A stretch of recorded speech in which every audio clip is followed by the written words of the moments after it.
Assalamualaikum warahmatullahi wabarakatuh. Perkenalkan, nama saya Nurul Anissa dengan NIM 1053511000622.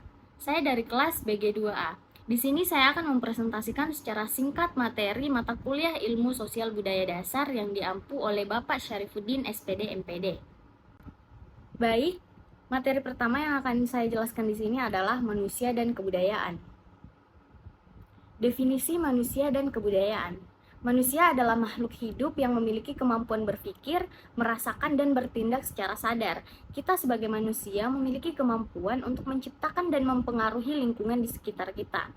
Kemudian kebudayaan adalah segala sesuatu yang dibuat, dipelajari, dan diwariskan oleh manusia.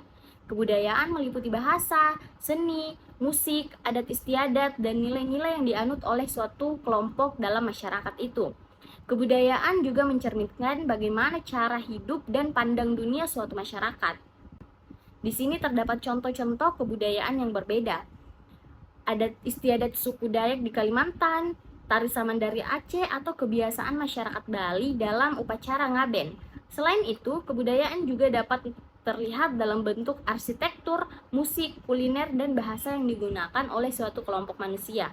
Materi kedua yang akan saya bahas adalah manusia dan peradaban. Apa itu peradaban? Peradaban adalah suatu bentuk kehidupan manusia yang kompleks dan berkembang dengan pesat. Peradaban dapat dilihat dari segi kemajuan teknologi, budaya, seni, dan lain-lain.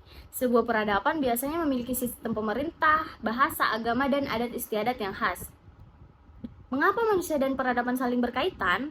Pertama, manusia dan peradaban adalah dua hal yang tidak dapat dipisahkan. Kedua hal tersebut saling mempengaruhi karena peradaban dibentuk oleh manusia dan sebaliknya, manusia juga terbentuk oleh peradaban yang dihasilkan. Dan kedua, peradaban membantu manusia dalam berkembang dan mencapai kemajuan. Seiring dengan perkembangan peradaban, manusia juga semakin pintar dan mampu menemukan cara-cara baru untuk meningkatkan kualitas hidupnya. Namun, manusia juga harus berhati-hati karena peradaban yang salah arah dapat merugikan manusia itu sendiri.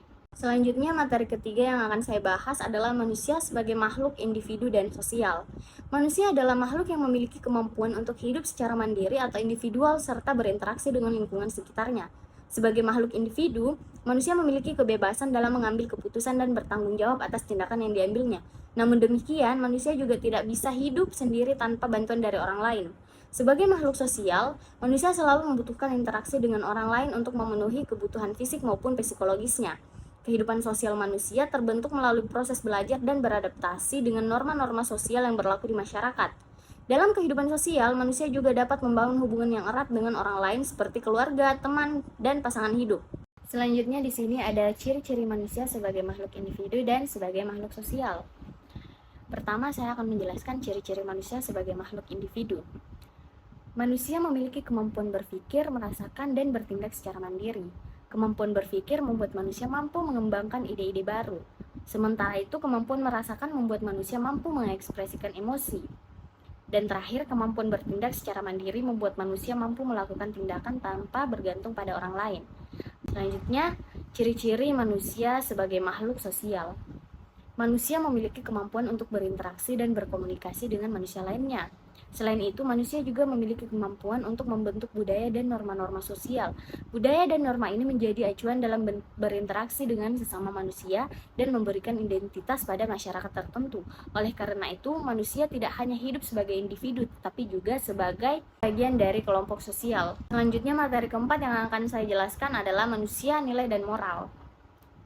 Apa itu manusia, nilai, dan moral? Manusia memiliki kemampuan untuk memahami dan menghargai nilai dan moral dalam kehidupan sehari-hari. Nilai merujuk pada prinsip-prinsip dasar di masyarakat, sedangkan moral mengatur perilaku manusia dalam hubungan sosial. Seseorang yang nilai dan moralnya baik akan menghargai kejujuran, integrasi, dan tanggung jawab dalam hubungan sosialnya. Selanjutnya di sini, pentingnya memiliki nilai dan moral yang baik. Memiliki nilai dan moral yang baik sangatlah penting untuk menciptakan masyarakat yang harmonis, meningkatkan rasa saling menghargai dan memahami, melindungi dari pengaruh negatif, meningkatkan pertumbuhan pribadi, dan meningkatkan hubungan sosial. Selanjutnya, materi kelima yang akan saya jelaskan adalah manusia, hukum, dan keteraturan. Definisi manusia, hukum, dan keteraturan. Manusia adalah makhluk yang memiliki akal budi dan kehendak bebas. Sebagai makhluk yang berbudidaya, manusia membutuhkan hukum dan keteraturan untuk menjaga keamanan dan ketertiban dalam masyarakat. Sedangkan hukum adalah aturan yang dibuat oleh pemerintah atau lembaga yang berwenang untuk mengatur perilaku manusia dalam bermasyarakat. Sedangkan keteraturan adalah kondisi di mana masyarakat hidup dalam keadaan tertib dan teratur sesuai dengan norma-norma yang berlaku. Hukum dan keteraturan. Hukum adalah seperangkat peraturan yang mengatur tata cara hidup manusia dalam masyarakat. Hukum juga berfungsi sebagai pengadil perilaku manusia agar tetap sesuai dengan nilai-nilai yang dianggap baik oleh masyarakat. Sedangkan keteraturan adalah keadaan di mana segala sesuatu berjalan sesuai dengan aturan yang telah ditetapkan. Keteraturan sangat penting dalam masyarakat karena dapat menciptakan suasana yang aman dan damai bagi semua orang. Selanjutnya materi ke-6, manusia, keragaman, dan kesederajatan. Definisi manusia, keberagaman, dan kesederajatan. Manusia memiliki keberagaman dalam segala aspek seperti agama, budaya, ras, dan jenis kelamin. Namun meskipun berbeda-beda, manusia tetap harus diperlakukan secara sama dan adil. Selanjutnya, keberagaman dan kesederajatan merupakan dua hal yang saling berkaitan. Keberagaman memperkaya kehidupan manusia dengan memberikan perspektif yang berbeda-beda, sementara itu kesederajatan memastikan bahwa setiap individu diperlakukan dengan adil tanpa ada diskriminasi berdasarkan perbedaan yang dimiliki. Mengapa kita harus menghargai keberagaman dan kesederajatan?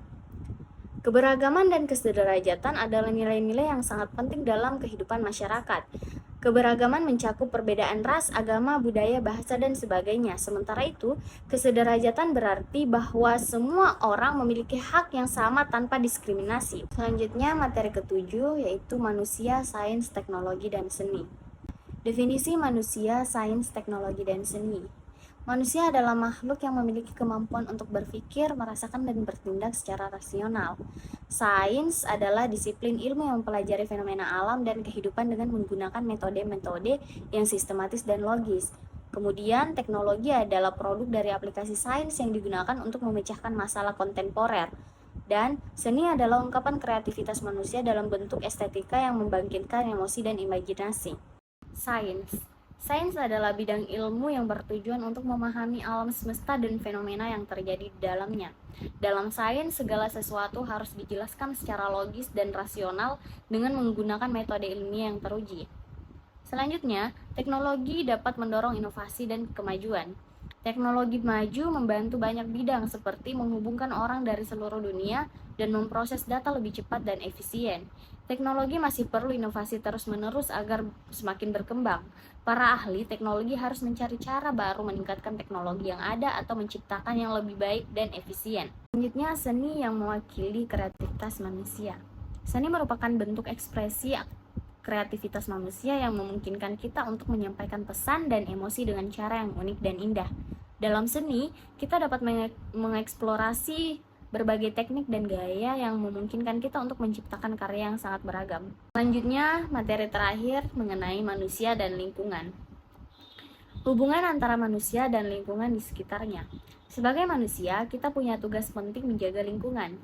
Kita harus paham bahwa tindakan kita bisa membawa dampak pada bumi dan makhluk hidup di dalamnya. Untuk menjaga lingkungan, perlu perubahan pola pikir fokus pada diri sendiri menjadi memperhatikan kepentingan bersama.